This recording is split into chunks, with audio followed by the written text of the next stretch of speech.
and welcome again to Learning Music with Pat. I thought today, and I mentioned it last time, that I would show you a little bit about music arranging. Perhaps you're just learning how to play something and somebody has asked you to do a solo, or you like to have some pointers as to how to arrange music. I arrange all of my own music. I don't allow anyone else to do it for me. The only thing that I would ever play that other people arrange is if I sent for a piece of music and the arrangement comes with it and I happen to like the arrangement enough that I play it. Most of the time I'm listening to music. I don't even have the score.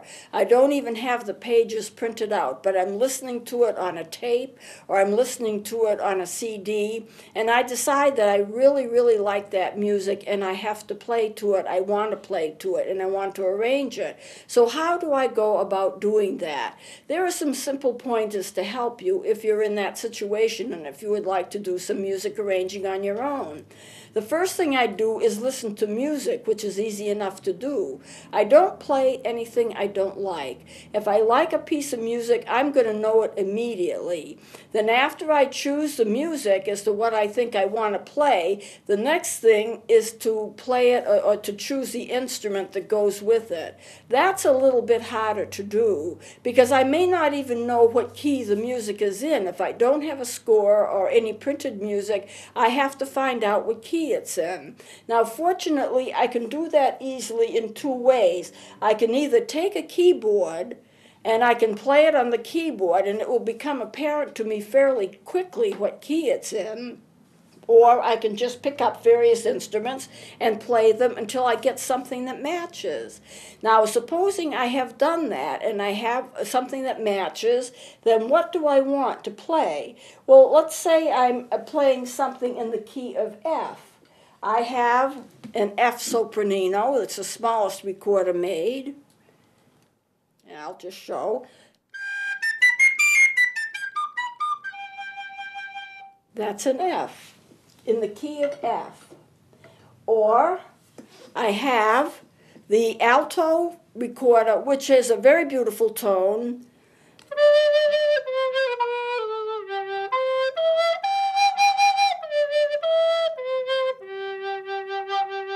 Also in the key of F.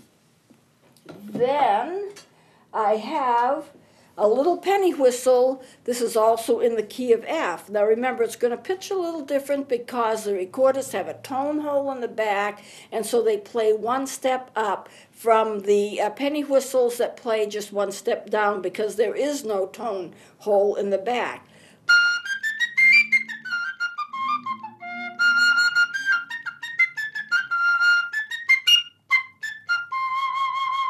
Also in the key of F. And then, of course, I have the bass. The bass is also in the key of F. Beautiful tone.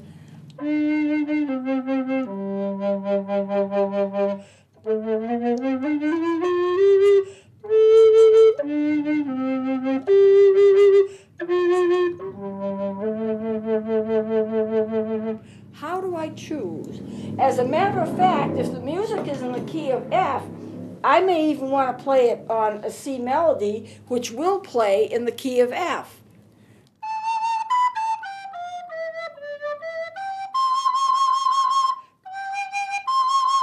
Now, Amazing Grace goes something like this. I won't play the whole thing.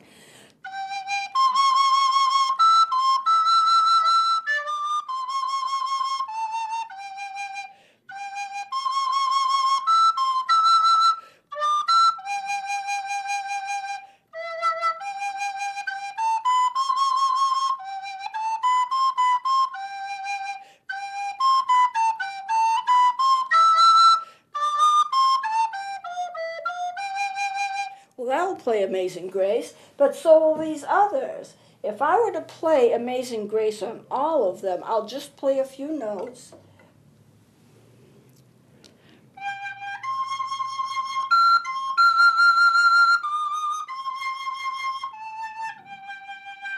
That's the sopranino. Here's the alto.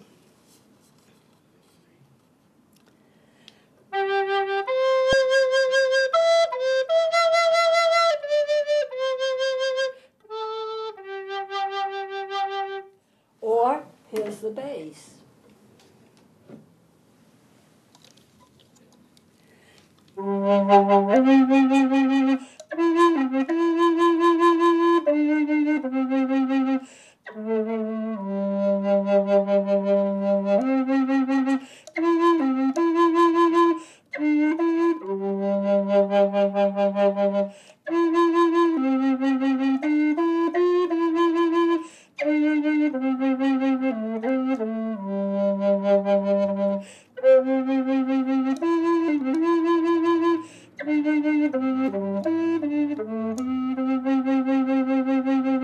Now, what if I want to improvise, which I've been doing anyway, and I don't want to play the notes exactly the same?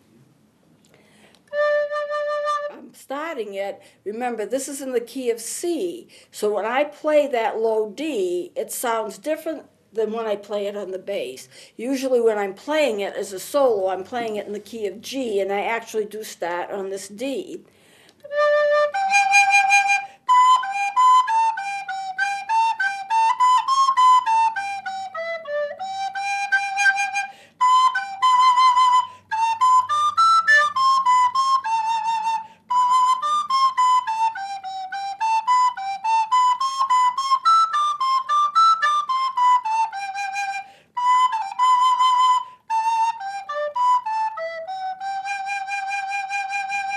So I'm going to play Amazing Grace. What am I going to play it on? Well, it's all going to depend upon the arrangement I'm playing it to, or to say if someone's playing piano for me, it depends upon what they're going to play. So you have to blend it in. So once I get the instrument and once I know the key, then it's just a case of writing it. It's not that hard to write music if you do it that way. You first select the music, then you arrange to find the key of that music, and then you fit the instrument to what the music is, the way it sounds, the way it blends, and that's a matter of personal decision and personal choice. And then you play it, and you practice it, and you practice it. And when I practice it, I always improvise. So I'm improvising a lot of stuff, and I'm seeing what I think is going to sound best with that particular arrangement of the music. And then I get out my manuscript paper, which looks like this, and then I'm going to play it. I write out the manuscript. I write it, I play it. I write it, I play it. I switch back and forth. If it's a CD, sometimes it's almost measure by measure by measure until I get it so the blending, I think, is as good as it can possibly be, and then I have it all written out. Now, I can improvise without any music. It's not a problem. I just did it. You just play it, you know, and I can kind of hear the music in my head, and I match the sound of what I'm playing to what I'm hearing in my head, and I just play it, and I can take off with it. I don't have to have it written down. But if I am doing a solo, I will write down even the improvisations because I want to get it exactly the way I want to get it. So I will be writing all of that down, 2 or 3 pages of music, and then I practice it and practice it and practice it. Fortunately for me, I like to practice, and when I get it set, I'm all ready to go. Now, I know that there is such a thing as overlearning. Overlearning is when you practice enough that it becomes so much a part of you that you can just play it with your eyes closed. You can play it without looking at the music. It's like it's automatic for you because you've learned it so thoroughly. The body just kind of takes over and does it. I have worked with or watched skaters on television and gymnasts on television, and they'll say, I was so tired I really couldn't do it, but my body did it for me. There's such a thing as body memory. When you've done something so much, it's almost like it's inherently in your system. And when you play it, the body just takes over and does it. And I've been sometimes so tired when I'm playing. If I played a long time, I'm doing a concert, it's time for me to do a solo, and I'm tired. Even if I could get distracted, because when you're tired, it's easy to get distracted, I can just, kind of rely on my body to do it for me. And because I can improvise, if I miss a note, I work it into the improvisation so it sounds like it's a part of the music to begin with. I was playing a solo at a conference, and I was going to be doing, I was the main speaker for the conference, but they had me do a solo first before I did my speaking. And I had the music in front of me, I had a tape recorder in front of me, I had the instrument, I was playing, and everything was going well, and I lost my place. And I couldn't for the life of me figure out where I was supposed to be because I was tired. No matter, I made up the rest of it. I just played. But I played in the pitch I was supposed to, in the key I was supposed to, made it up as I went along. Nobody knew the difference. And they said, "My, that's a really magnificent solo." And I says, "Yes, if only I could repeat it." Because I didn't have any idea what I played, but I knew it was right on with what the music was supposed to be. So I made the whole thing up. I was playing in a concert. This is with a town band. And they were playing a piece that they hadn't had much practice on it. I was playing a saxophone in the band, and everybody dropped out because they lost their place. They just stopped playing. Well, the conductor's sitting here like this. He wants to have some music, he's conducting. I figured, well, he wants somebody to play. He didn't stop it, he just kept conducting. So I said, okay, I'll play to myself, and I started playing. I was playing the saxophone. And I played it and played it and played it. The people in the band looked around at me. They didn't know what I was doing. I didn't know what I was doing. I was just playing because he was conducting and he wanted some music, so I played. That went on for quite a while. I made up melodies in my head. I just played the melodies that I heard in my head, and we kept going. And then finally, he yelled to the band and said, "Back to 25. I'm kind of making up the number. And they all went back to measure 25 and started playing, and we completed the piece. Then some man came up to the bandstand and said, "That was a marvelous solo. Can I hear it again?" Obviously not, because I don't know what I play. I was just making it up. So I said to him, "Well, maybe next week we'll repeat it." And I got out of it that way. So I don't know whether he's just being a smart aleck or whether he was just, telling me the truth.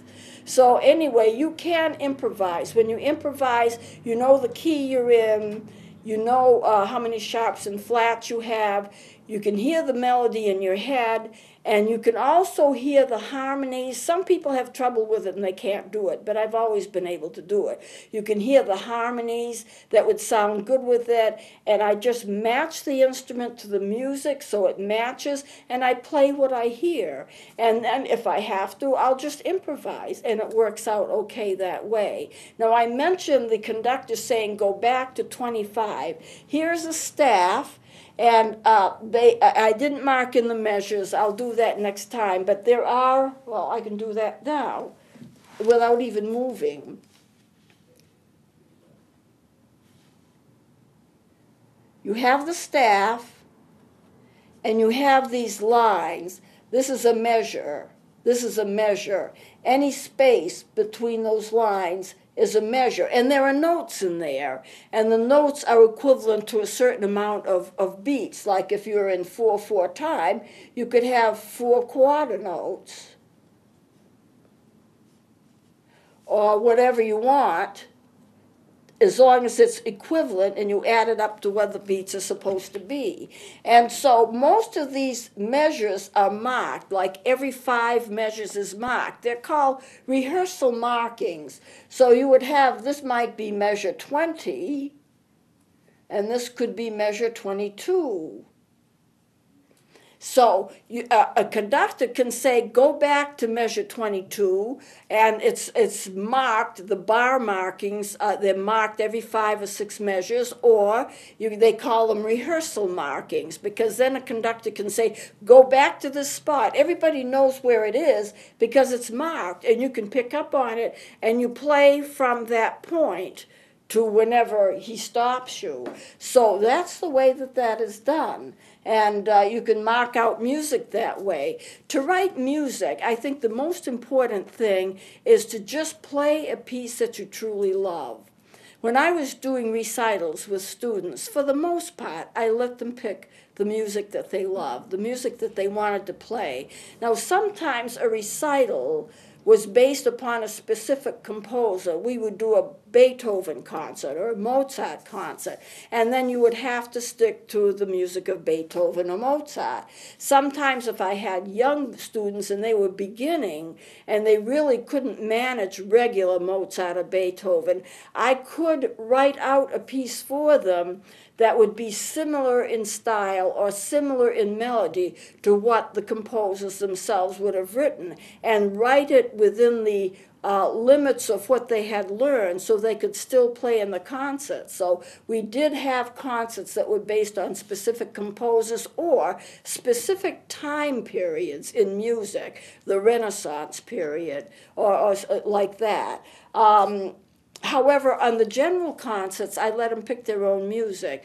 The only thing that I would be careful about is they wouldn't pick music that was more ambitious than what they were able to play. And that would be important because I've gone to many student recitals, I've been in student recitals, I've taught students in recitals, and some students will want to play music that is too hard for them, or their teachers will want them to play music that's too hard for them. And when that happens, they make mistakes because in the milieu of being in a concert hall with people watching you, there's a tenseness to that. There's an exhilaration too, but you can also be tense, you can be nervous. And if you're playing music that's too difficult for you to play, then you can make mistakes. It's easy to make mistakes under those circumstances. And I would rather have a student play music that's within their range of capabilities for the training they've had, even a little less than what they can do, so they do a good job, they feel good about themselves, and they don't have to worry about making mistakes, because the mistakes will often be minor. Many people won't even know if they make a mistake. So it's important to play music that's within your ability to play. Don't choose something that's way above your ability, and likewise, don't choose something that's below your ability. Kind of keep it online. Listen to the music. Listen to it carefully. Think about what harmonies and melodies there are, how one interplays with the other. Think about how you can write that out on staff paper, because you can buy paper that's all staff, and all you do is write in the measures and the markings and play it. Practice it and play it. Choose an instrument that will blend with the music that you're going to play with, and spend the time practicing that you really need to get it well, because I've seen people perform and they forget things and they don't do things right, and then they're embarrassed afterwards. Pick a piece that's within your ability to play and work with it and work with it and work with it. And then when you play it, it will be an extremely joyful experience, especially when it's over and you realize that you nailed it. You did a perfect job. Or even if you didn't, no one would know the difference. You might have missed a note here or missed a note there, and it's not that important. So there are things that you can do to help you to arrange your own music so you don't have to depend upon somebody else to do it. And I like to do my own music arranging. It's usually more time consuming than anything else. It does take a long time to arrange your own music, but when you're through, you know what your instruments can play, you know what they're capable of, you know what you're capable of, you know what it wants to sound like or what you want it to sound like, you know how you can make it blend, and you do it all together, and as a result of that, you have a piece that you can be proud of. So don't be afraid of arranging your own music. I think maybe before I get into something else that I get in the middle of, I think we should probably close here, and we'll just continue next time. Thank you for watching. I'm glad you enjoyed it, and please join me next time.